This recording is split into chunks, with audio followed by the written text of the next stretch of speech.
नमस्कार, मी पत्रकार कैलास पवार आपलं सर्वांचं स्वागत करतो.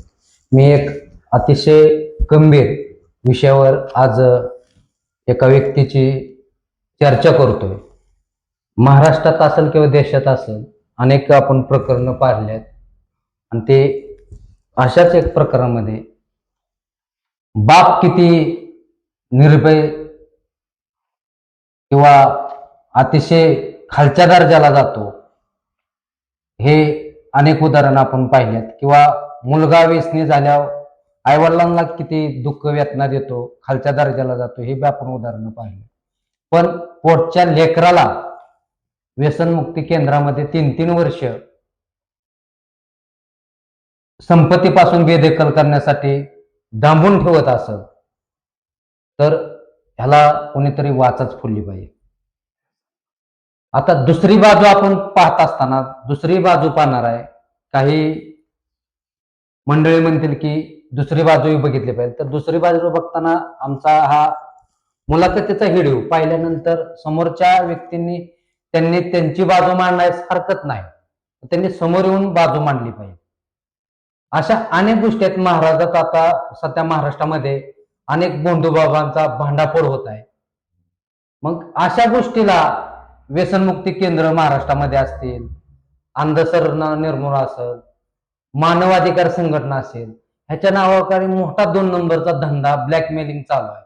ह्याचा भांडाफोड होत असताना सरकार, पोलीस खातं, गृह खातं, संबंधित विभाग ह्यांच्या सखोल चौकशा का करत नाहीत? एखाद्या पोलिसांकडे तक्रार आल्यानंतर मिसिंग आले तरी त्याची चौकशी होती, पण गेली कित्येक वर्ष तक्रारी होऊन त्याची चौकशी होत नाही. आणि कोर्टाची वारंवार नोटीस जाऊन सुद्धा त्या आरोपीपर्यंत नोटीस पोचलं जात नाहीत. त्याच्या वॉरंट निघालं तर ते आर्थिक लागेबंदीचे संबंध करून, आर्थिक लक्ष्मीचा बोळा तोंडात कोंबून, संबंधित अधिकाऱ्याची तोंड बंद करून ते आरोपी कोर्टात हजर होत नाहीत. आणि तो युवक फेसबुक लाईव्हच्या माध्यमातून अनेक कोर्टामध्ये दावा करून पोलिसांकडे तक्रार केली तरी का त्याच्यावर प्रशासन दखल घेत नाही किंवा त्याला का न्याय देत नाही?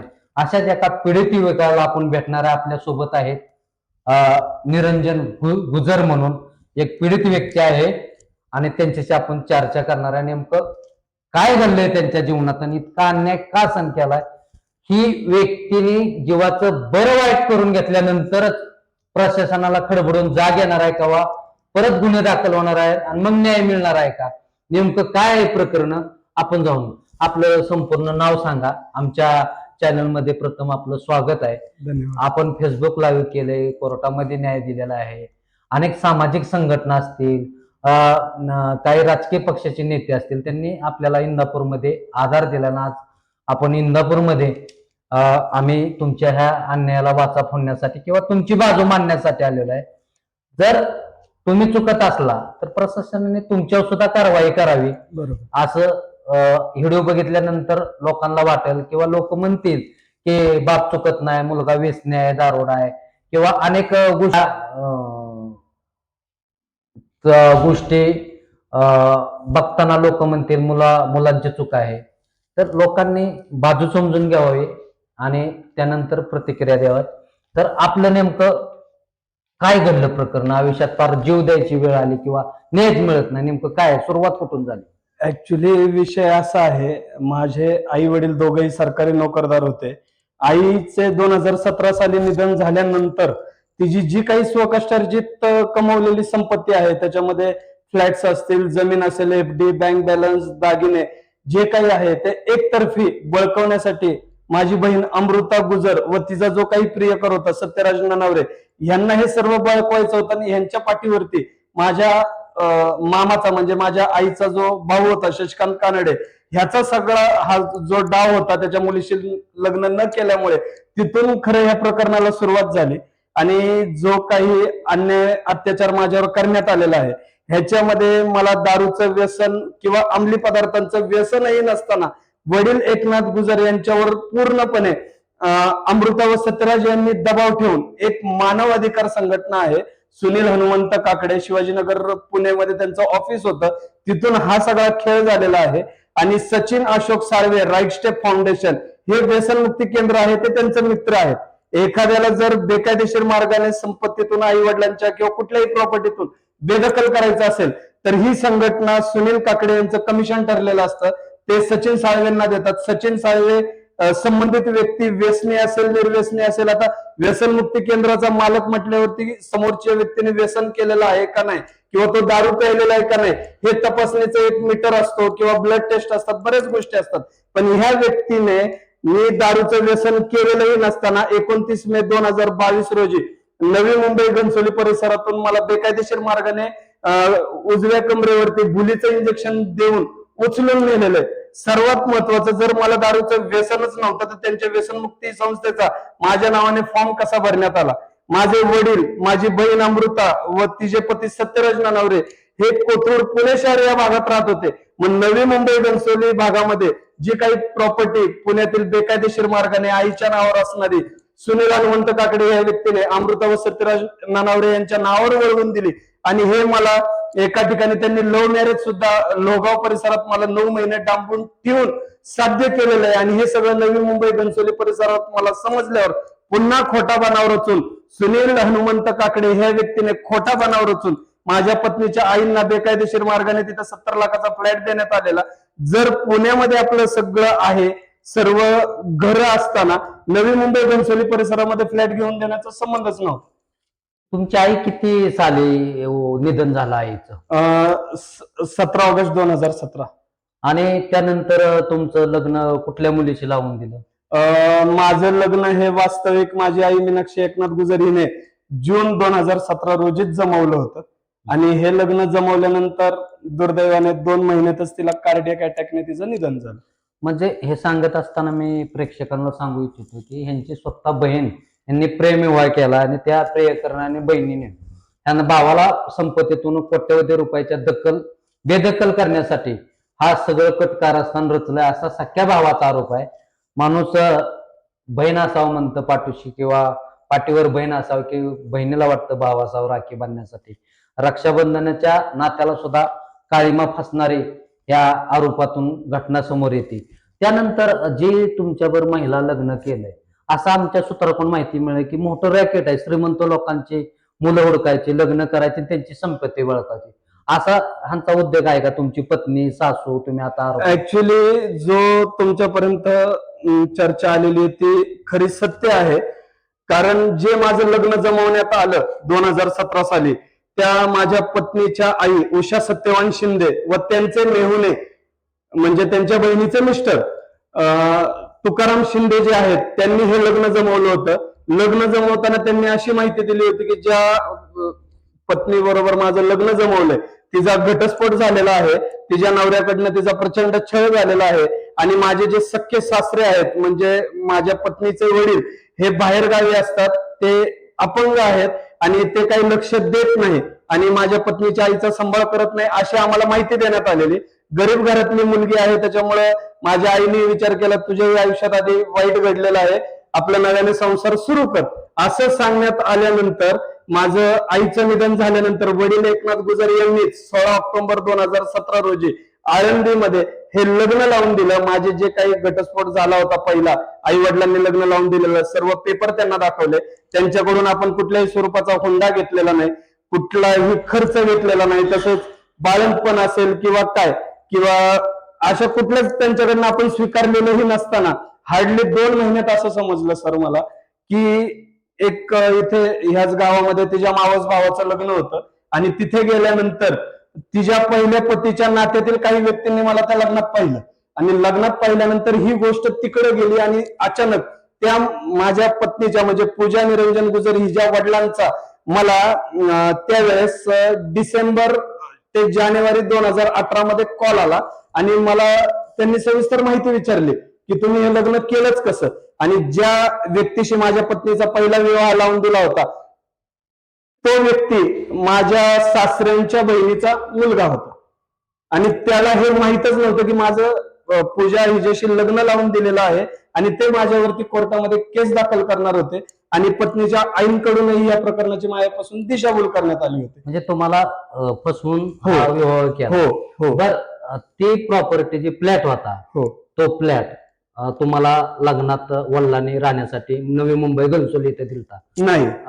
मग तो फ्लॅट दिलता तो तुमच्या पत्नीच्या नावाने करण्याच्या ऐवजी तुमच्या सासूच्या नावाने केला, मुलीच्या आईच्या. सर हे काय प्रकरण आहे नेमकं? सर ऍक्च्युली विषय असा आहे, 2017 साली जे माझं लग्न लावून देण्यात आलं, ज्या घरामध्ये माझ्या आईने हे लग्न जमवलं होतं त्याच घरामध्ये गृहप्रवेश माझ्या पत्नी पूजाचा झालेला आहे.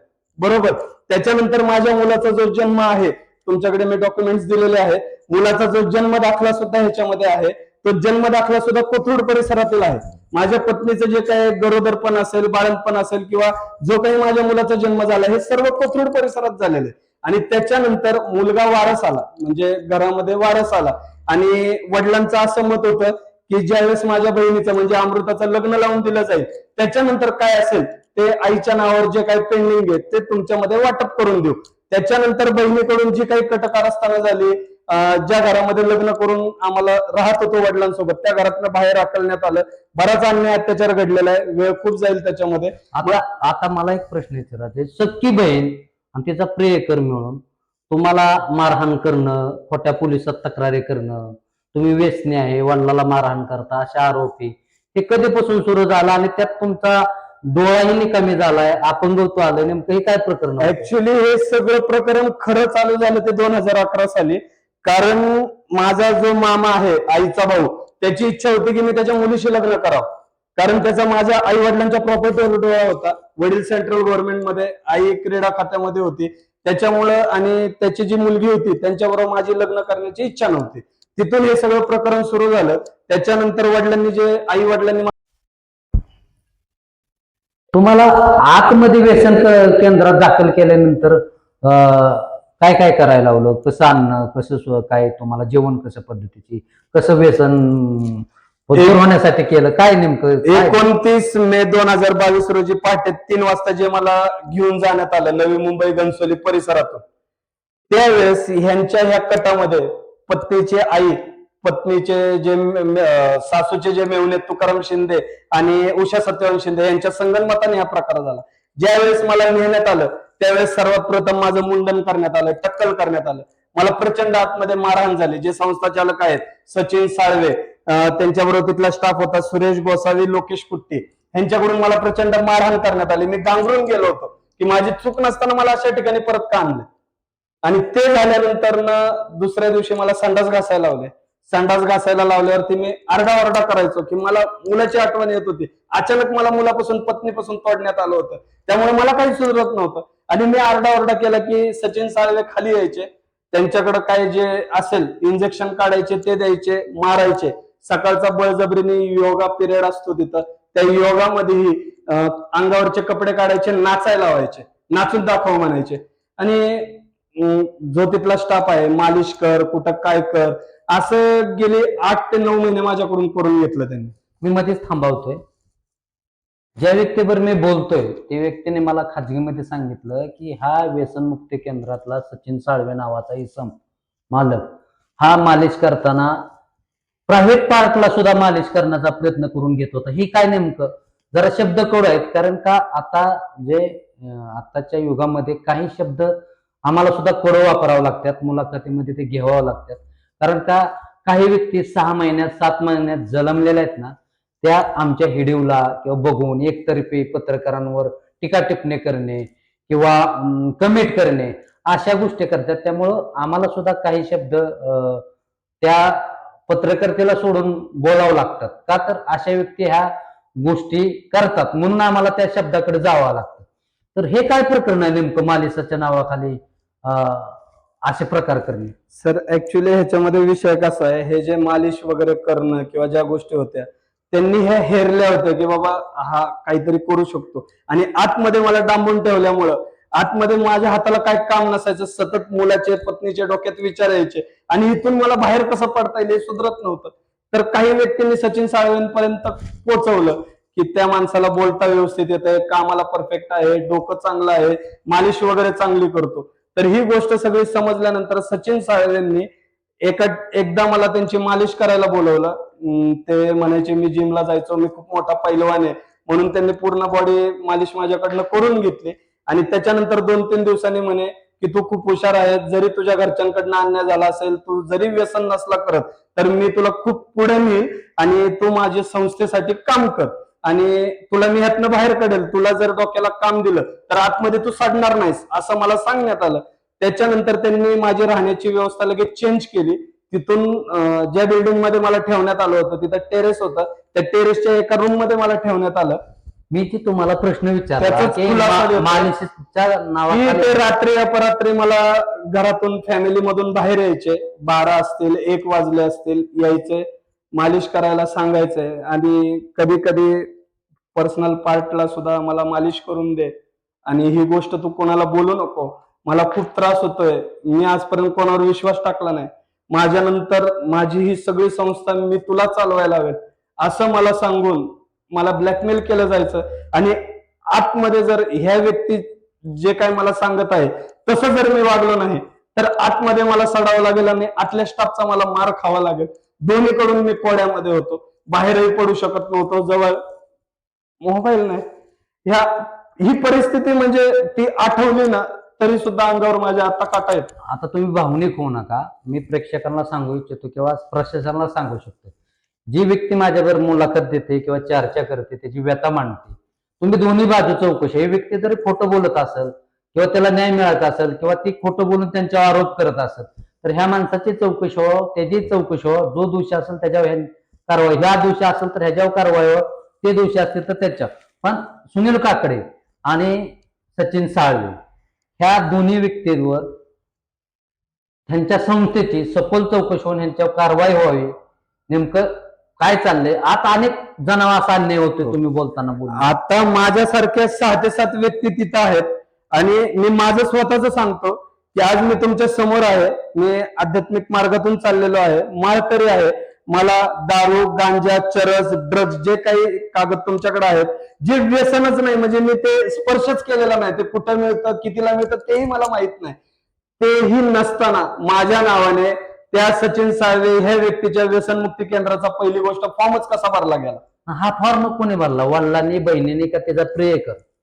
हा फॉर्म जो भरलेला आहे ह्यांनी सगळं डोकं असं लावलेलं आहे, हा जो काही आई वडिलांची प्रॉपर्टी ही सगळी बळकवलेली अमृता आणि सत्यराजनी, पण पुढे वडिलांना केलेलं फॉर्म जो भरून घेण्यात आलेला आहे तो वडिलांच्या नावाने भरून घेण्यात आलाय. त्या फॉर्मवर सही आहे ती वडिलांची. पण मला घनसोली परिसरात उचलण्यासाठी ज्यावेळेस सचिन साळवे आला होता त्यावेळेस त्याच्यासोबत अमृता आणि सत्यराज हे दोघंही आले होते. तुम्ही तिथून कसे निसटला? तिथून निसटलो म्हणजे सचिन साळवे यांचा मी थोडा विश्वास संपादन केला. मी भरपूर प्रयत्न केले की आज ना उद्या ते माझ्या मुलाला भेटवतील किंवा माझ्या पत्नीचा आणि माझी जवळीक साधून आणतील किंवा ह्या माझ्या अन्याय अत्याचाराला वाचा फोडतील, असं त्यांनी मला विश्वास दाखवला होता. पण जेव्हा मला काही गोष्टी कळत गेल्या की हे सगळं चुकीचं चालू आहे आणि सचिन साळवे ही व्यक्तीच त्यांना मिळाली, कारण सुनील हनुमंत काकडे आणि यांची मैत्री मला माहित नव्हती. मोठी अशी माहिती मिळाली की तुमच्या बोलण्यातून खाजगीमध्ये की सुनील काकडे आणि तो सचिन साळवे यांना तुमच्या वडिलांमार्फत, बहिणीमार्फत आर्थिक मोठी रक्कम. हो, आता महिन्याला कितीतरी रक्कम, महिन्याला 15,000 रुपये त्यांना देण्यात येत होते. 29 मे 2022 ते 3 ऑगस्ट 2024 ला मी तिथून बाहेर पडलेलो आहे.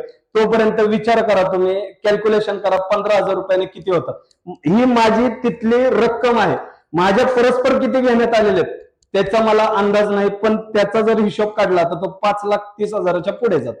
तुम्ही पळाले तिथून कसे, निघाले कसे? ऍक्च्युली तर सचिन साळवेंनी एक RS7 रेस्टॉरंट ओपन केलं होतं, त्याच्यानंतर एक वॉशिंग सेंटर चालू केलं आणि माझ्यासोबत ते 2 बाउन्सर ठेवत होते की मी कुठं पळून नाही गेलो पाहिजे, मी कोणाला फोन नाही केले पाहिजे. प्लस माझ्याकडे जे काही प्रामाणिक कष्ट, मेहनत आणि निस्वार्थी मनाने सेवा, त्यामुळे जे काही येणारी लोक होती त्याच्याकडे ती सुद्धा प्रामाणिकपणे तिथे व्यवहार करत होती, माझ्या शब्दांवर विश्वास ठेवत होती आणि त्यातून त्याचा उदरनिर्वाह चालत होता. तर ते करत असताना सचिन साळवेंकडून मला एक दिवस मारहाण झाली. 1 जुलै महिन्यामध्ये माझ्या वडिलांचा त्यांना फोन आला होता की तुमच्या नात्यातील कुठली मुलगी असेल तर ती लवकरात लवकर बघा आणि निरंजनचं लग्न लावून द्या.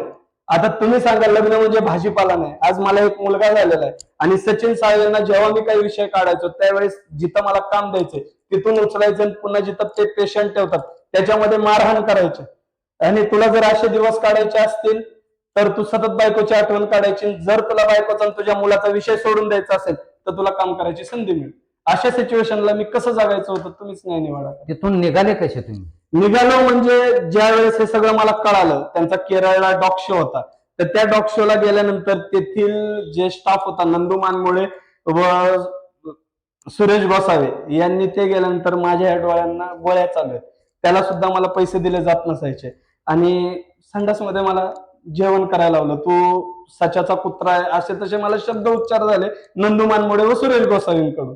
मग त्या सगळ्या त्रासाला मी वैतागलो होतो. तिथून माझ्या आईची एक मैत्रीण आहे, त्या मला योगायोगाने तिथं गाडी धुवायला घेऊन आल्या होत्या. त्यांना हे सगळं प्रकरण कळालं. मग त्यांना मी हे सगळं सांगितल्यानंतर त्या म्हटल्या की तुझ्याबद्दल अशी माहिती देण्यात आली की तू अक्कलकोट गाणगापूरला सेवा करतोय म्हणून. अशी माहिती माझी बहीण अमृता यांनी त्यांना दिली होती.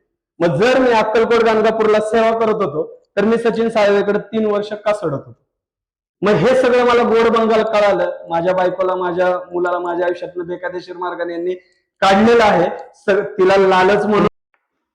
तुम्ही निसटला त्यांच्या तावडीतून कसं, हा माझा प्रश्न आहे. मग त्या वॉशिंग सेंटरवरनं दुपारी 3 वाजता ज्यावेळेस मला हा सकाळी थोडा त्रास झाला तिथल्या स्टाफकडनं, शिवीगाळ झाली, त्यावेळेस मी एक रिक्षा पकडली. माझ्याजवळ एकही रुपया नव्हता.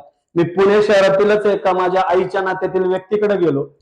त्या व्यक्तीकडे गेल्यावर त्या व्यक्तीकडनंच पैसे घेतले, त्या रिक्षावाल्याला दिले आणि त्यांना सगळा प्रकार सांगितला. त्यांच्याकडून मी थोडीशी रक्कम घेऊन त्र्यंबकेश्वर गाठलं. नाशिक त्र्यंबकेश्वर मध्ये त्यावेळेस श्रावणातला पहिला सोमवार सुरू झाला होता. तिथं संकल्प बोललो. तिथून 2 दिवस मी इकडे तिकडे फिरत राहिलो. मिळेल ती मोलमजुरी करून, रस्त्यावर झोपून, स्टँडवर झोपून दिवस काढले. त्याच्यानंतर माझ्याकडे आत्महत्या करण्याशिवाय पर्याय नव्हता. बरेच व्यक्ती मला सल्ला देत होते की तू तुझ्या नातेवाईकांपर्यंत पोहोच. आणि असंच एका ठिकाणी राहत असताना मी एक सिम कार्ड खरेदी केलं.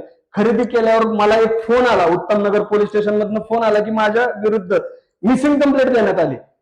वास्तविक माझं सचिन साळवे असतील, वडील एकनाथ गुजरे, सगळ्यांशी संपर्क झाले होते. इव्हन सचिन साळवेंच्या आई वडिलांशी संपर्क झालेले. ते कॉल रेकॉर्डिंग मी तुम्हाला देऊन टाकतो. ते झाल्यानंतर मी ते लोकेशन सोडलं. ते लोकेशन सोडल्यानंतर मला जवळच्याच व्यक्तीने सांगितलं तू तुझ्या जीवाचं बरं वाईट करू नको. तुझ्या नात्यातील वडिलांच्या असेल, आईच्या असेल, कुठल्याही नात्यातील एका व्यक्तीकडे जा. तिथं सगळं काय तुझं असेल ते सांग. तिथल्या पोलीस प्रशासनाची मदत घे. असं सांगितल्यावर माझ्याकडे कुठलाही पर्याय नव्हता. कारण माझ्या वडिलांचे जे बंधू आहेत ते इंदापूर या गावी आहेत आणि ते प्रतिष्ठित आहेत. त्यांना भेटायचं तर ह्या लोकांनी त्यांनाच आधी काहीतरी सांगून ठेवलं असणार आहे, ही माझ्या मनामध्ये भीती की आपण डायरेक्ट जर चुलत्याच्या घरी गेलो तर त्या लोकांचं यांची फोनाफोनी झाली असेल. माझा यांच्याशी संपर्क नव्हता. त्याच्यामुळं पुण्यातीलच माझे काही गुरुबंधू होत्या, काही गुरुमाता आहेत, त्यांनी मला विशालदादा बोंद्रे यांचा नंबर दिला. त्यांच्याबद्दल त्यांना संपर्क केला. त्यांना सांगितलं की असा असा आत्महत्याग्रस्त एक माणूस आहे आणि त्याच्यावर एवढा एवढा अन्याय अत्याचार झालेला आहे आणि त्याच्या जवळील नात्यातील व्यक्ती तुमच्या भागामध्ये आहे. तर त्यावेळेस तो विशालदादा बोंद्रे यांना संपर्क करण्यात आला. मग विशालदादा बोंद्रेंनी माझ्या चुलत्यांशी संपर्क केला. त्याच्यानंतर इंदापूरमध्ये आल्यावर माझी परिस्थिती खूप म्हणजे खूप नाजूक होती. अंगावरती एक ड्रेस होता, मोबाईल होता, कोणाचा सहारा नाही, बेघर चुलत्याच्या घरी राहू शकत नव्हतो. आपण निरंजन गुजर यांच्यावर चर्चा करत असताना तुमचं नेमकं काय म्हणणं? आता प्रशासनाकडून तुम्हाला आई वडील, तुमची बहीण असेल, तिचा प्रियकर असेल, सचिन साळवे असेल, ती काकडे नावाचा शंकुना, ह्यांच्याबद्दल काय तुमची अपेक्षा आहे? सर, माझी अपेक्षा साधी, सरळ आणि किरकोळ, की जो गुन्हा मी केला नव्हता किंवा जो अपराध माझ्या हातून घडलेला नाही त्याची शिक्षा ह्या व्यक्तींनी मला भोगायला हवी. बरं, हे जे काही त्यांनी केलंय हे तोंडाने केलेलं नाही. माझ्या विरुद्ध खोटी बनावट कागदपत्र सरकारी रजिस्टर केलेले, ही सगळी इस्टेट बळकावण्यासाठी.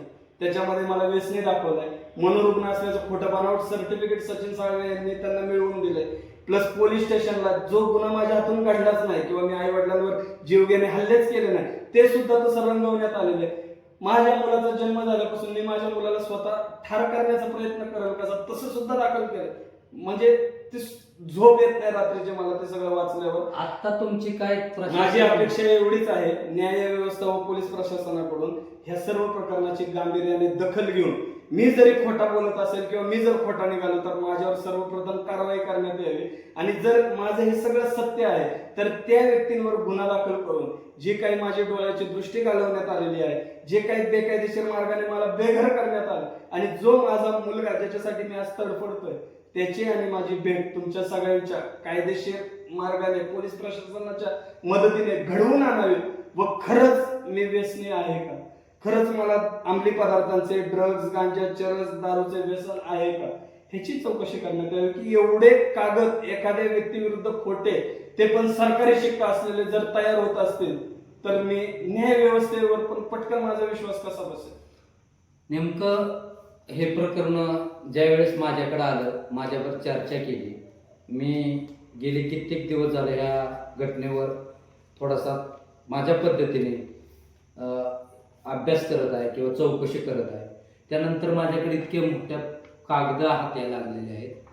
हा निरंजन गुजर इंदापूरमध्ये अनेक मोठ्या मोठ्या लोकांकडे काम करत असताना एक मनोरुग्ण व्यक्ती लाखो रुपयाचा इशू जमा खर्च कसा ठेवते, एक व्यसनी व्यक्ती लाखो रुपयाचा जमा खर्च कसा ठेवते आणि अनेक मोठे इंदापूरमधले उद्योजक त्या निरंजन गुजरवर विश्वास ठेवून त्याला कामावर कसे ठेवतात, हा एक प्रश्न पडलेला आहे. मग ही व्यक्ती मनोरुग्ण कशी, व्यसनी कसे, कोट्यवधी रुपयाची संपत्ती हडप करण्यासाठी बापाला हाताशी धरून पोटच्या गोळाला बापाने सुद्धा व्यसनमुक्ती केंद्रात दाबून ठेवून आत्महत्या प्रवृत्त करण्यापर्यंत मजबूर केलेला आहे. स्वतः पाठीवर आलेली बहीण प्रियकराच्या मदतीनं कोट्यवधी संपत्ती बळकावण्यासाठी, बेदखल करण्यासाठी अनेक प्रकारचं षडयंत्र भावाच्या विरुद्ध रचत आहे. मी ह्या गोष्टीचा तपास करताना अशी मला माहिती आढळली की जेवढी प्रॉपर्टी आईच्या आणि बापाच्या नावाने होती त्या अमृता गुजर ह्या नावाने करून घेतलेल्या, नावावर केलेल्या आहेत. बऱ्याच प्रॉपर्टीपासून हक्काने वारस असणारा म्हणून बेदखल करण्याचा प्रयत्न केला आहे. माझी पोलीस प्रशासनाला आणि कायदेशीर बाबी प्रशासनाला एकच विनंती आहे की तुम्ही ह्या प्रकरणाची सखोल चौकशी करावी. तात्काळ मानवाधिकार संघटना, त्याचा प्रमुख सुनील काकडे व सचिन अशोक साळवे आणि सचिन अशोक साळवे व्यसनमुक्ती केंद्र यांची सखोल चौकशी करावी. ह्यांचा जे त्या संस्थेत चाललेला काळा बाजार, 2 नंबरचा धंदा ह्या प्रशासनाने भांडाफोड करावा. तसंच अमृता गुजर, तिचा प्रियकर, वडील, यांची पत्नी, सासू यांना प्रशासनाने, पोलिसांनी ताब्यात घेऊन सखोल चौकशी करावी आणि त्यात दोषी आढळल्यास त्यांच्यावर कडक कारवाई करून एका युवकाला आत्महत्या, जीव देण्यापासून परावृत्त करावं. अन्यथा ह्या जाचाला पकडून हा युवक आत्महत्या केल्यास त्याला कोण जबाबदार राहणार? पोलीस प्रशासन राहणार, न्यायालय राहणार, की संबंधित ही सगळे व्यक्ती राहणार? आणि नेमकी परत जीव गेल्यानंतर कारवाई कुणावर करणार? शेवटचा प्रश्न विचारून मी ही चर्चा इथं थांबवणार आहे. नेमकं काय बोलायचं तुम्हाला? सर, मला सर्वात महत्वाचं हे सांगायचं आहे की ज्या व्यसनमुक्ती केंद्राच्या नावाखाली मला ठेवण्यात आलं होतं तिथे कुठलाही उपचार होत नाही, माझ्यावर उपचार झालेले नाहीत.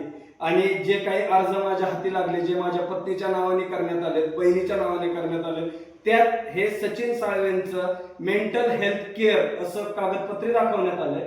प्लस सचिन साळवे हे डॉक्टर आहेत, मनोविकार तज्ज्ञ आहेत, त्यांची तपासणी व्हावी आणि त्या व्यसनमुक्ती केंद्रामध्ये मारहाण करणे, योगाच्या नावाखाली काही करून घेणे आणि सचिन साळवे ही व्यक्ती बाहेरचा स्टाफ न ठेवता जे आतमध्ये माणसं उचलून आणलेली असतात त्यांना 2-3 महिने आतमध्ये ठेवून त्यांच्याकडनंच काम करून घेणे, त्या सोसायटीचा मेंटेनन्स भागवणे, तसेच त्यांच्या घरातल्यांकडनं पण पैसे उकळते करणे. अनेक व्यक्तींचे संसार ह्यामध्ये उद्ध्वस्त होत आहे आणि मी स्वतः त्याची शिकार झालेलो आणि त्यातून बाहेर पडण्यासाठी व स्वतःचा जीव सुखरूप करण्यासाठी व कष्ट करून जगण्यासाठी सुद्धा आणि श्वास घेण्यासाठी सुद्धा सर मी खूप परीक्षा दिलेली.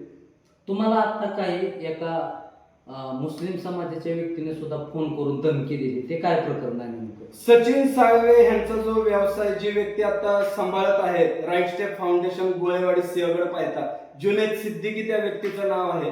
ती व्यक्ती 10 दिवस झालं मला स्वतःहून फोन करत आहे. फोन करून वो मिटा दे, जान दे, आपणाचे असं तसं बोलून मला 5 लाख रुपयाची सुद्धा ऑफर परवाच्या दिवशी देण्यात आली. त्याच्यानंतर मी हे सगळं जुगारलं. त्याच्यानंतर मला घाणेरडी शिवीगाळ करण्यात आली आणि माझ्यासारखाच अन्याय अत्याचार झालेल्या 2 ते 3 व्यक्ती परवाच्या दिवशी आणि आज सकाळी पळून आलेले आहेत. तुम्हाला जीव मारायची धमकी दिली आणि गुढीपाडव्याच्या निमित्त दिवशी बी एक माणूस तिथं हो. मृत्यू पावला मी आता हे काय प्रकरण? मी तिथे असताना माझ्या समोर 3 व्यक्ती जागेवरती संपलेले आहेत आणि आता मी बाहेर असताना गुढीपाडव्याच्या या पवित्र दिवशी गुढीपाडव्याच्या आदल्या दिवशी असंच एका व्यक्तीला तिथं आणण्यात आलं होतं. त्याला प्रचंड लोकेश कुट्टी म्हणून तिथला स्टाफ आहे त्यांनी मारहाण केली आणि त्याच्यामध्ये त्याचा जीव दगावला गेला. पण सचिन साळवेंचा जो राईट स्टेप फाउंडेशनचा फॉर्म आहे त्या फॉर्मच्या मागे काही मुद्दे असे लिहिलेले आहेत की उपचाराच्या दरम्यान किंवा काय जर तो पेशंट दगावला तर त्याला संस्था जबाबदार राहणार नाही. पण ज्या व्यक्ती आपला व्यक्ती सुधारावा, व्यसनांच्या आहारी न जावं, गळ्यातले मंगळसूत्र घाण ठेवून विकून माझ्यासमोर काही व्यक्तींनी सचिन साळवेंना पैसे आणून दिलेले, त्या माता माऊल्यांना काय माहिती की आतमध्ये काय चालतंय आणि माणसं त्याच्यामध्ये दगावतात. मी स्वतः डोळ्याने बघितलं आणि त्याचा शिकार मी स्वतः झालो असतो. 3 वेळा माझा जीव वाचलेला. तोंडामध्ये बोळा कोंबला जातो, पलंगाला बांधलं जातं, मला सोडा म्हणून तर मारहाण केली जाते, आवाजही बाहेर निघून दिला जात नाही. तुमचा आरोप आता तुमच्या बहिणीवर त्याचे प्रियकरण वडिलावर आहे. शेवटचा मी तुम्हाला प्रश्न विचारतो, ह्या सर्वांवर कारवाई होऊन तुम्हाला तुमची आईची प्रॉपर्टी वडिलाची प्रॉपर्टीमध्ये समान हिस्सा मिळावा आणि ह्यांच्यावर कायदेशीर कारवाई व्हावी ही मागणी आहे तुमची. नेमकं काय अपेक्षा आहे तुम्ही? माझी सर अपेक्षा ह्याच्यामध्ये एकच आहे. मेन गुन्हेगार जी व्यक्ती आहे ती बहीण अमृता तर आहेच. माझ्या आई वडिलांनी जी काही कमवलेली संपत्ती आहे त्याच्यातील जो काही अर्धा, जरी बहीण माझ्याशी वाईट वागली जरी असली तरी तिच्या हक्काचं जे काय असेल ते तिला मिळावं आणि माझ्या हक्काचं, माझ्या मुलाच्या हक्काचं जे काय आहे ते मला न्याय व्यवस्थेच्या मदतीने सखोल चौकशी व सखोल तपास करून मिळावं. कारण मला असं समजलेलं आहे की जे आई वडिलांच्या नावावर होतं त्यातल्या अर्ध्या प्रॉपर्टी ह्या विकण्यात आल्या. माझ्या नावाने, आईच्या नावाने येणारी पेन्शन सुद्धा 1 रुपया मला मदत नाही. माझ्या डोळ्याला दृष्टी नाही, माझा हातावर पोट आहे. तुम्ही बोलताना मध्ये सांगितलं की तुम्ही ज्या ज्या व्यक्तींनी वडिलाशी बहिणीशी संपर्क झालाय, ज्या अधिकारी त्यांना मॅनेज केलं जातं, हे काय प्रकार? ऍक्च्युली काय होतंय, मी माझी व्यथा समोरच्या व्यक्तीला सांगितली, त्या व्यक्ती न्याय मिळवण्यासाठी प्रयत्न करतात. समोरून सुनील काकडे व सचिन साळवे यांना इन्व्हॉल्व्ह केलं जातं आणि पैशाचं आमिष दिलं जातं. त्यातील एक व्यक्ती माझ्याजवळ अशी आहे की ज्या व्यक्तीला हे पैशाचं आमिष देण्यात आलं त्या व्यक्तीने ते धुडकारलं आणि त्याचा एक पुरावा तयार केला गेला की ते किती रक्कम ठरवतात. 50,000 ते 1,00,000 3,00,000पर्यंत रक्कम ठरवली जाते आणि अशा रक्कम देऊनच हे प्रकरण अजूनपर्यंत प्रकाश झोतात पोलीस प्रशासनाकडून असेल, न्याय व्यवस्थेकडून असेल, आणलं जात नाही. मित्रांनो, प्रेक्षकांना विनंती आहे, हा मी व्हिडिओ बनवत असताना किंवा चर्चा करत असताना अनेक गोष्टी जाणून घ्यायचा प्रयत्न केला. निरंजन गुजर यांचे वडील, बहीण, प्रियकर, बायको, सासू, अवती, मानवाधिकार, व्यसनमुक्ती यांच्या सगळ्यांनी मिळून अनेकांची तोंड बंद करण्याचा प्रयत्न केलेला आहे. अनेकांची तोंड बंद करायचा प्रयत्न केलेला आहे. अनेकांना आर्थिक आमिष दाखवलेला आहे.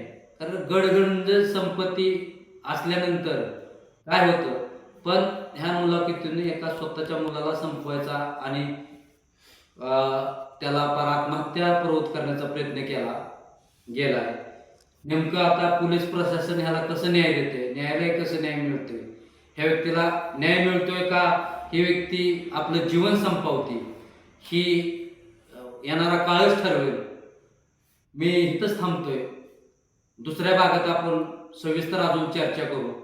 नेमकं ह्याच्या मागचं मोठं रॅकेट कसं आहे, ह्या महाराष्ट्रामध्ये श्रीमंत मुलं पाहिजे, लग्न करायचं आणि त्यांची संपत्ती कशी लुबडायची, त्याला बेदखल कसं करायचं आणि ह्यामध्ये अजून कोण कोण सामील आहे, हे सर्व ह्याच्यावरचा पडदा उठेल.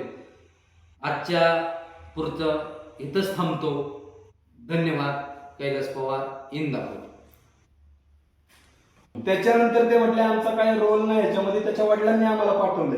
दुसऱ्या दिवशी माझ्या परस्पर माझी स्वतःची मागणी अजूनही तीच आहे, त्यावेळेसही तीच होती की गंभीर स्वरूपाचा गुन्हा दाखल करा आणि त्या जागेचा पंचनामा करा. तिथे सीसीटीव्ही फुटेज जे काही आहे ते आपल्याकडे अजूनही आहे की मला ठीक आहे, तुमचं व्यसनमुक्ती केंद्र आहे, तुम्ही मला उचलायला आले, बरोबर, माझ्या वडिलांनी पाठवलं, बरोबर, पण त्या दिवशी माझ्या शरीरात अल्कोहोलच नव्हतं ना.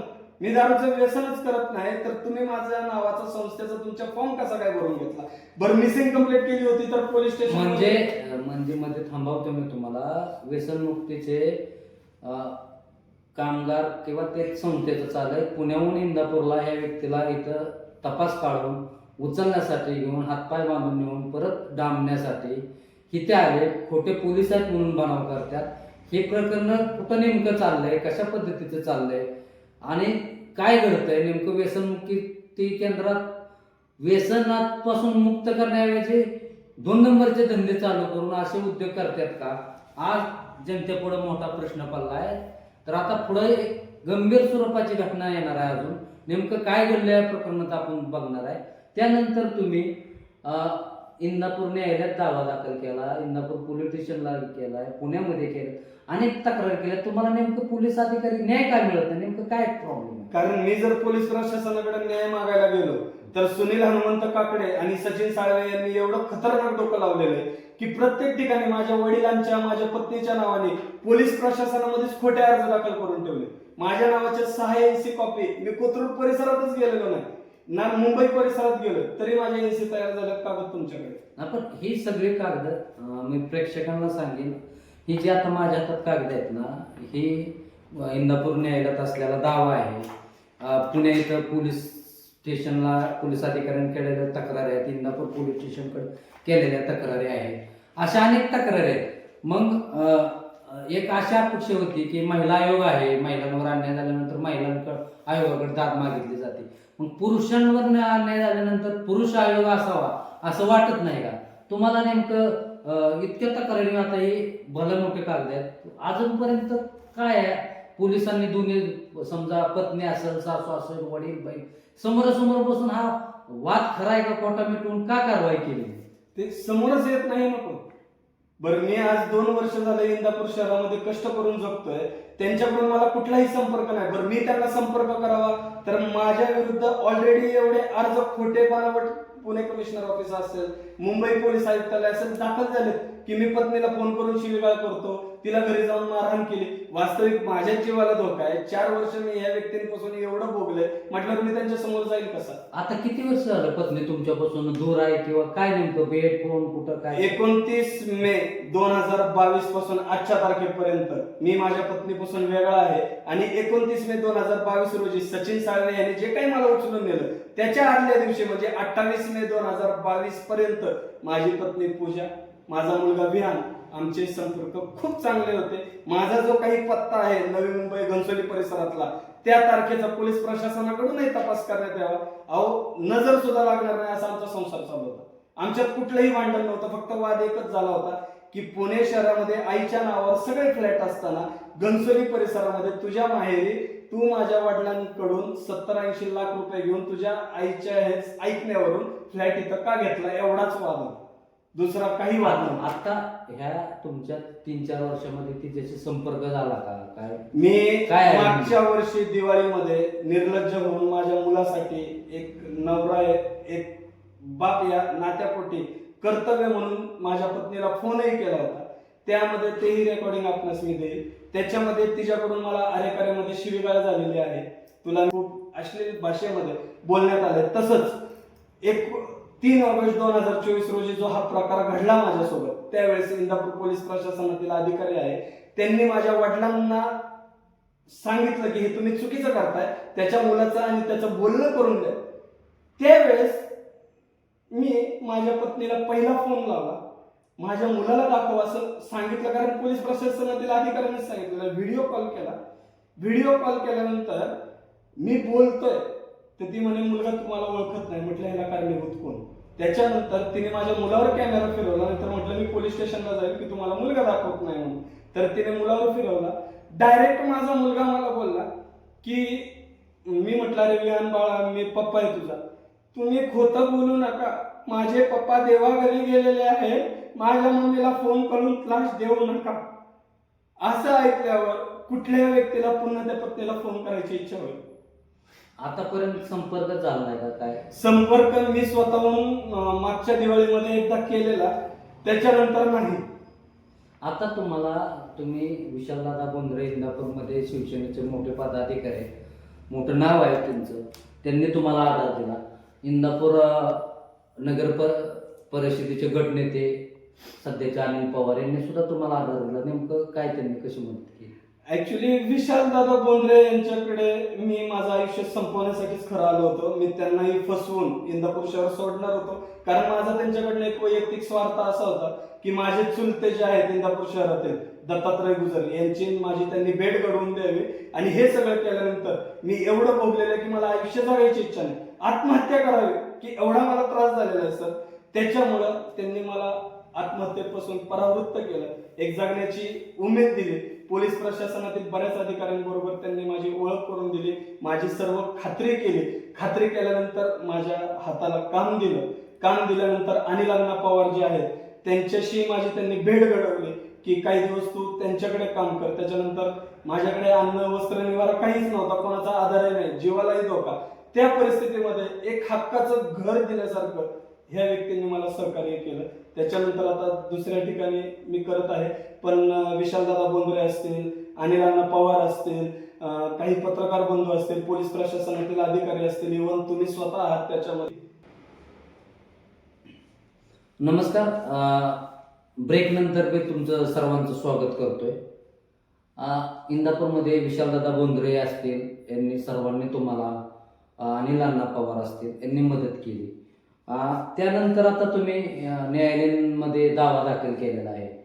खरं तर वडिलाचा वारसदार हा मुलगा असतो आणि मुलगी सुद्धा असते समान. आता नवीन मोठ्या प्रमाणात क्लास 1 अधिकारी वडील आणि आई असल्यामुळं त्यांची जी संपत्ती आहे आई वडिलांनंतर मुलाचीच असते. समान वाट्याने कायद्याने दोघाला मिळायला पाहिजे. पण भावाला संपत्तीनं बेदखल करून सर्व संपत्ती प्रियकराच्या मदतीने हडप करायची आणि वडील एका पोटच्या बळाला जर असा व्यसनमुक्ती केंद्रात दाबून ठेवून त्रास देत असेल, बहीण त्रास देत असेल, पत्नी सासू, तर हे किती मोठं संपत्ती पाहिजे षडयंत्र आहे. समजा ह्या माणसाने आत्महत्या केली असती, सगळी प्रॉपर्टी त्यांना मिळेल, पण नेमकं ह्याच्यात ह्या मागचं अजून कटकारस्थान काय आहे ते आपण थोड्याच वेळात जाणून घेणार आहे. आता तुम्ही न्यायालयात दावा दाखल केलाय, पोलीस स्टेशन तक्रारी केल्या सगळे तुम्ही. त्यानंतर कोणी संपर्क केला का तुमच्या नातेवाईकांनी, वडिलांनी, बहिणीने वगैरे? मला अजूनपर्यंत कोणाचाही संपर्क झालेला नाही, पण ह्या व्यक्तींच्या जवळील व्यक्ती आहेत त्या मला कॉल करून ह्या 2-4 दिवसात, गेल्या 3-4 महिन्यामध्ये, की बाबा जो सचिन साळवे आहे तो दुसऱ्यांना फोन करायला लावून धमक्या देणे, 4-5 लाख घे, विषय सोडून दे, तुझ्या वडिलांनी मला करायला लावलं होतं, तुझ्या वडिलांनी माझा फॉर्म भरून दिलाय, सह्या दिल्यात, असं मला खोटं सांगितलं जात आहे. तर ऍक्च्युली जर मला व्यसनच नाही तर तुम्ही माझा फॉर्म भरूनच घेतला कसा, हा माझा पहिला प्रश्न आहे. बरं, माझा संपर्क केला नाही. बरं, आता दुसरा माझा एक प्रश्न आहे तुम्हाला. आता तुमच्या वडिलाचे अशी माहिती मिळते तुमच्या बोलण्यातून, तुम्ही खाजगी बोलण्यात सांगितलं, तुमच्या वडिलाचे सासूबर अनैतिक संबंध असे उघड होतात, चर्चा आहे. तुमची ती सासू, तुमची पत्नी, त्यांचं मोठं रॅकेट आहे, असे श्रीमंत माणसं शोधायचे आणि त्यांच्यावर लग्न करायचे संपत्ती. नेमकं काय आहे? आम्ही तुमच्या वडिलावर आरोप लावतो, तुम्हाला काय म्हणायचं ह्या गोष्टी? सर, आता परिस्थितीच अशी आहे की एक मुलगा म्हणून वडिलांची ही कृत्य जी समोर येत आहेत, किंवा जे 3-4 वर्ष मी सचिन साळवे यांच्या ताब्यात होतो त्या पिरियडमध्ये माझे वडील हे नवी मुंबई घनसोली परिसरामध्ये राहत होते. ह्याच्या पुढे मी जास्त काही बोलू शकत नाही, कारण ते जरी कितीही नीच वृत्तीचा कळस जरी गाठला असला तरी शेवटी त्यांनी मला जन्म दिलेला आहे. पण जर माझी पत्नी, माझा मुलगा माझ्या आयुष्यात न ठेवता ते घनसोलीमध्ये माझ्या पत्नी बरोबर, माझ्या पत्नीच्या आईसोबत ते जर तिथं राहतात आणि माझी बहीण अमृता व सत्यराज हे पुणे शहरामध्ये राहतात, तर मी जास्त बोलण्यापेक्षा न बोलण्यातूनच सगळे समजून जातील की मला नक्की बोलायचं काय आहे. आता मला एक प्रश्न विचारायचा आहे. तुमच्या बहिणीने तुमच्या विरुद्ध तिच्या प्रियकराने इतकं मोठं कटकारस्थान कराय, नेमके ह्या संपत्ती पाय अजून तुम्हाला कशा पद्धतीच्या खोटे केसेस करतात? पुण्यामध्ये कर किंवा इंदापूरमध्ये? सर, मी सर्वात प्रथम मी कोणाची बाजूही घेत नाही. बहीण अमृता, वडील एकनाथ गुजर, पत्नी पूजा, माझ्या पत्नीची आई उषा सत्यवान शिंदे, ह्यांच्या सोबत मी राहिलेलो. ह्यांचा स्वभाव कसा आहे, ते काय करू शकतात कुठल्या पातळी ओलांडू शकतात हे मला चांगलं माहिती आहे. हे सर्व डोकं त्यांचं नाही.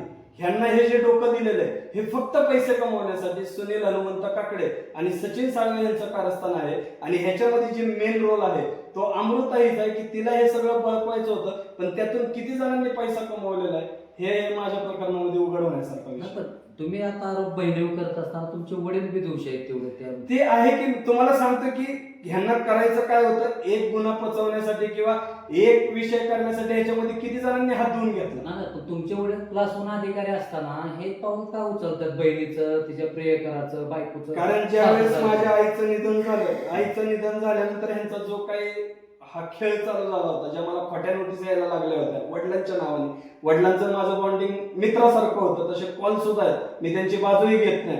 हे 2019 पर्यंत मुलगा जन्माला येईपर्यंत ज्यावेळेस नोटीस आल्या, वडिलांचं माझं 1-1 तासाचं कॉल रेकॉर्डिंग आहे. वडील मला सगळं सांगतात, त्यांना हे कोण करायला होतंय, त्यांच्या मनात काय आहे. त्यांनी मला ऍफिडेव्हिट सुद्धा करून दिले, लिहून सुद्धा दिलं की तुला बेदखल केलेलं नाही, माझ्यावर दबाव आहे. त्याच्यानंतर माझी पत्नी व पत्नीच्या आई यांनी मिळून जे काय घनसोलीमध्ये लॉकडाऊन पिरियड मधनं मला जे काही लोहगाव परिसरात डांबून ठेवलं, त्यावेळेस माझ्या वडिलांसोबत त्यांनी काय केलंय ते त्यांना आणि परमेश्वरालाच माहिती. तुमचं पहिलं लग्न झालंय आणि घटस्फोट बी झाला म्हणतात, ते नेमकं घटस्फोट कुठल्या कारणाने, पहिली पत्नी काय? पहिली पत्नी जे आहे, माझा जो घटस्फोट झाला होता तो हाच प्रकार. कारण मामाच्या मुलीशी लग्न केल्यामुळे घरामध्ये आईचे सतत कान भरणे आणि आमचे स्वतःच्या आई वडिलांचे 3 ते 4 फ्लॅट होते. ज्या आई वडिलांचं मूळ घर आहे, तुम्ही माझं लग्न ज्या घरात जमवताय ते लग्न झालं की त्या घरातलं तुम्ही मला बाहेर काढणार, आणि हे दुसरं लग्न लावून दिल्यावर सुद्धा हाच प्रकार घडलेला.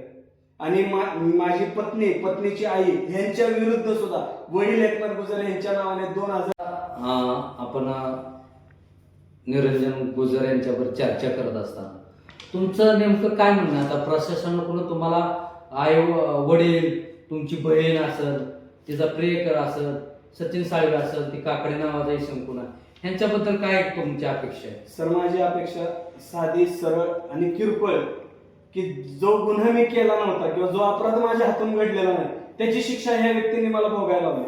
बरं, हे जे काही त्यांनी केलंय हे तोंडाने केलेलं नाही. माझ्या विरुद्ध खोटी बनावट कागदपत्र सरकारी रजिस्टर केलेली ही सगळी इस्टेट बळकावण्यासाठी.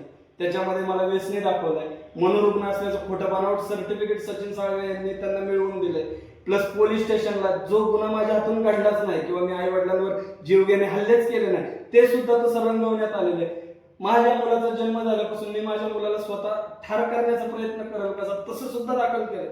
म्हणजे ती झोप येत नाही रात्रीचे मला ते सगळं वाचल्यावर. आता तुमची काय माझी अपेक्षा एवढीच आहे, न्याय व्यवस्था व पोलीस प्रशासनाकडून ह्या सर्व प्रकरणाची गांभीर्याने दखल घेऊन मी जरी खोटा बोलत असेल किंवा मी जर खोटा निघालो तर माझ्यावर सर्वप्रथम कारवाई करण्यात यावी. आणि जर माझं हे सगळं सत्य आहे तर त्या व्यक्तींवर गुन्हा दाखल करून जी काही माझी डोळ्याची दृष्टी घालवण्यात आलेली आहे, जे काही बेकायदेशीर मार्गाने मला बेघर करण्यात आलं आणि जो माझा मुलगा ज्याच्यासाठी मी आज तडफडतोय त्याची आणि माझी भेट तुमच्या सगळ्यांच्या कायदेशीर मार्गाने पोलीस प्रशासनाच्या मदतीने घडवून आणावी. व खरंच मी व्यसनी आहे का, खरंच मला अंमली पदार्थांचे, ड्रग्ज, गांजा, चरस, दारूचे व्यसन आहे का, ह्याची चौकशी करण्यात यावी. की एवढे कागद एखाद्या व्यक्तीविरुद्ध खोटे, ते पण सरकारी शिक्का असलेले जर तयार होत असतील तर मी न्याय व्यवस्थेवर पण पटकन माझा विश्वास कसा बसेल? नेमकं हे प्रकरण ज्यावेळेस माझ्याकडे आलं, माझ्यावर चर्चा केली, मी गेले कित्येक दिवस झाले ह्या घटनेवर थोडासा माझ्या पद्धतीने अभ्यास करत आहे किंवा चौकशी करत आहे. त्यानंतर माझ्याकडे इतके मोठ्या कागद हाती लागलेले आहेत. हा निरंजन गुजर इंदापूरमध्ये अनेक मोठ्या मोठ्या लोकांकडे काम करत असताना एक मनोरुग्ण व्यक्ती लाखो रुपयाचा इशू जमा खर्च कसा ठेवते, एक व्यसनी व्यक्ती लाखो रुपयाचा जमा खर्च कसा ठेवते आणि अनेक मोठे इंदापूरमधले उद्योजक त्या निरंजन गुजरवर विश्वास ठेवून त्याला कामावर कसे ठेवतात, हा एक प्रश्न पडलेला आहे. मग ही व्यक्ती मनोरुग्ण कशी, व्यसनी कसे, कोट्यवधी रुपयाची संपत्ती हडप करण्यासाठी बापाला हाताशी धरून पोटच्या गोळाला बापाने सुद्धा व्यसनमुक्ती केंद्रात दाबून ठेवून आत्महत्या प्रवृत्त करण्यापर्यंत मजबूर केलेला आहे. स्वतः पाठीवर आलेली बहीण प्रियकराच्या मदतीनं कोट्यवधी संपत्ती बळकावण्यासाठी, बेदखल करण्यासाठी अनेक प्रकारचं षडयंत्र भावाच्या विरुद्ध रचत आहे. मी ह्या गोष्टीचा तपास करताना अशी मला माहिती आढळली की जेवढी प्रॉपर्टी आईच्या आणि बापाच्या नावाने होती त्या अमृता गुजर ह्या नावाने करून घेतलेल्या, नावावर केलेल्या आहेत. बऱ्याच प्रॉपर्टीपासून हक्काने वारस असणारा म्हणून बेदखल करण्याचा प्रयत्न केला आहे. माझी पोलीस प्रशासनाला आणि कायदेशीर बाबी प्रशासनाला एकच विनंती आहे की तुम्ही ह्या प्रकरणाची सखोल चौकशी करावी. तात्काळ मानवाधिकार संघटना त्याचा प्रमुख सुनील हनुमंत काकडे सुनील काकडे व सचिन अशोक साळवे आणि सचिन अशोक साळवे व्यसनमुक्ती केंद्र यांची सखोल चौकशी करावी. ह्यांचा जे त्या संस्थेत चाललेला काळा बाजार, 2 नंबरचा धंदा ह्या प्रशासनाने भांडाफोड करावा. तसंच अमृता गुजर, तिचा प्रियकर, वडील, यांची पत्नी, सासू यांना प्रशासनाने पोलिसांनी ताब्यात घेऊन सखोल चौकशी करावी आणि त्यात दोषी आढळल्यास त्यांच्यावर कडक कारवाई करून एका युवकाला आत्महत्या, जीव देण्यापासून परावृत्त करावं. अन्यथा ह्या जाचाला पकडून हा युवक आत्महत्या केल्यास त्याला कोण जबाबदार राहणार? पोलीस प्रशासन राहणार, न्यायालय राहणार, की संबंधित ही सगळे व्यक्ती राहणार? आणि नेमकी परत जीव गेल्यानंतर कारवाई कुणावर करणार? शेवटचा प्रश्न विचारून मी ही चर्चा इथं थांबवणार आहे. नेमकं काय बोलायचं तुम्हाला? सर, मला सर्वात महत्वाचं हे सांगायचं आहे की ज्या व्यसनमुक्ती केंद्राच्या नावाखाली मला ठेवण्यात आलं होतं तिथे कुठलाही उपचार होत नाही, माझ्यावर उपचार झालेले नाहीत. आणि जे काही अर्ज माझ्या हाती लागले, जे माझ्या पत्नीच्या नावाने करण्यात आले, बहिणीच्या नावाने करण्यात आले, त्यात हे सचिन साळवेंचं मेंटल हेल्थ केअर असं कागदपत्रे दाखवण्यात आलंय.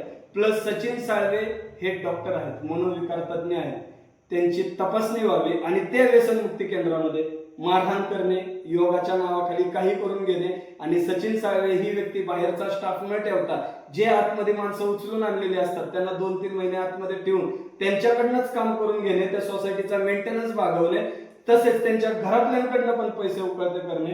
अनेक व्यक्तींचे संसार यामध्ये उद्ध्वस्त होत आहे आणि मी स्वतः त्याची शिकार झालेलो आणि त्यातून बाहेर पडण्यासाठी व स्वतःचा जीव सुखरूप करण्यासाठी व कष्ट करून जगण्यासाठी सुद्धा आणि श्वास घेण्यासाठी सुद्धा सर मी खूप परीक्षा दिलेली.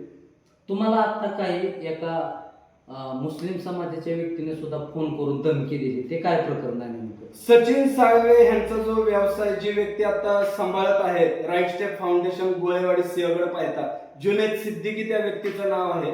ती व्यक्ती 10 दिवस झालं मला स्वतःहून फोन करत आहे. फोन करून वो मिटा दे, जान दे, अपनाचे, असं तसं बोलून मला 5 लाख रुपयाची सुद्धा ऑफर परवाच्या दिवशी देण्यात आली.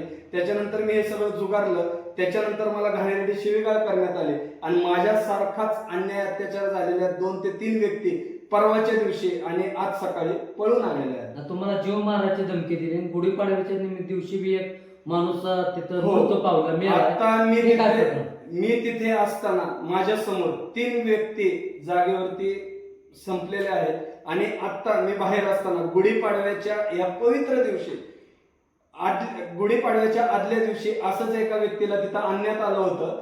त्याला प्रचंड लोकेश कुट्टी म्हणून तिथला स्टाफ आहे, त्यांनी मारहाण केली आणि त्याच्यामध्ये त्याचा जीव दगावला गेला. पण सचिन साळवेंचा जो राईट स्टेप फाउंडेशनचा फॉर्म आहे, त्या फॉर्मच्या मागे काही मुद्दे असे लिहिलेले आहेत की उपचाराच्या दरम्यान किंवा काय जर तो पेशंट दगावला तर त्याला संस्था जबाबदार राहणार नाही. पण ज्या व्यक्ती, आपला व्यक्ती सुधारावा, व्यसनांच्या आहारी न जावं, गळ्यातले मंगळसूत्र घाण ठेवून विकून, माझ्यासमोर काही व्यक्तींनी सचिन साळवेंना पैसे आणून दिलेले, त्या माता माऊल्यांना काय माहिती की आतमध्ये काय चालतंय आणि माणसं त्याच्यामध्ये दगावतात. मी स्वतः डोळ्याने बघितलं, त्याचा शिकार मी स्वतः झालो असतो. 3 वेळा माझा जीव वाचलेला. तोंडामध्ये बोळा कोंबला जातो, पलंगाला बांधलं जातं, मला सोडा म्हणून तर मारहाण केली जाते, आवाजही बाहेर निघून दिला जातो. तुमचा आरोप आता तुमच्या बहिणीवर, त्याच्या प्रियकरण वडिलांवर आहे. शेवटचा मी तुम्हाला प्रश्न विचारतो, ह्या सर्वांवर कारवाई होऊन तुम्हाला तुमच्या आईची प्रॉपर्टी, वडिलाची प्रॉपर्टीमध्ये समान हिस्सा मिळावा आणि ह्यांच्यावर कायदेशीर कारवाई व्हावी ही मागणी आहे तुमची. नेमकं काय अपेक्षा आहे? माझी सर अपेक्षा ह्याच्यामध्ये एकच आहे. मेन गुन्हेगार जी व्यक्ती आहे ती बहीण अमृता तर आहेच, माझ्या आई वडिलांनी जी काही कमवलेली संपत्ती आहे त्याच्यातील जो काही अर्धा, जरी बहीण माझ्याशी वाईट वागली जरी असले तरी तिच्या हक्काचं जे काय असेल ते तिला मिळावं आणि माझ्या हक्काचं, माझ्या मुलाच्या हक्काचं जे काय आहे ते मला न्याय व्यवस्थेच्या मदतीने सखोल चौकशी व सखोल तपास करून मिळावं. कारण मला असं समजलेलं आहे की जे आई वडिलांच्या नावावर होतं त्यातल्या अर्ध्या प्रॉपर्टी ह्या विकण्यात आल्या. माझ्या नावाने, आईच्या नावाने येणारी पेन्शन सुद्धा एकही रुपया मला मदत नाही. माझ्या डोळ्याला दृष्टी नाही, माझा हातावर पोट आहे.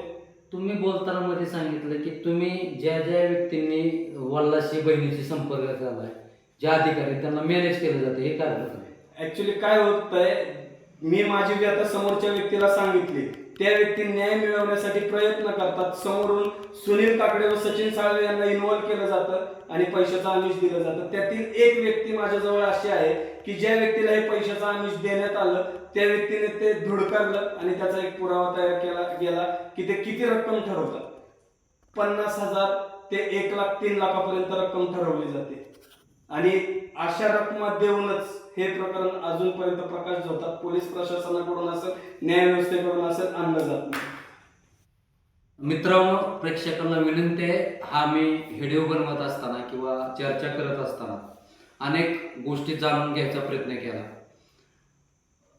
निरंजन गुजर यांचे वडील, बहीण, प्रियकर, बायको, सासू, अवती, मानवाधिकार, व्यसनमुक्ती यांच्या सगळ्यांनी मिळून अनेकांची तोंड बंद करण्याचा प्रयत्न केलेला आहे. अनेकांची तोंड बंद करायचा प्रयत्न केलेला आहे. अनेकांना आर्थिक आमिष दाखवलेलं आहे.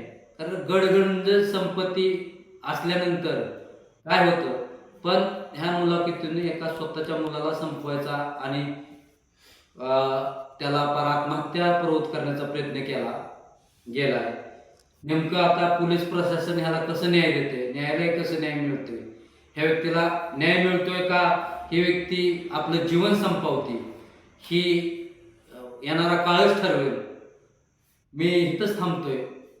दुसऱ्या भागात आपण सविस्तर अजून चर्चा करू.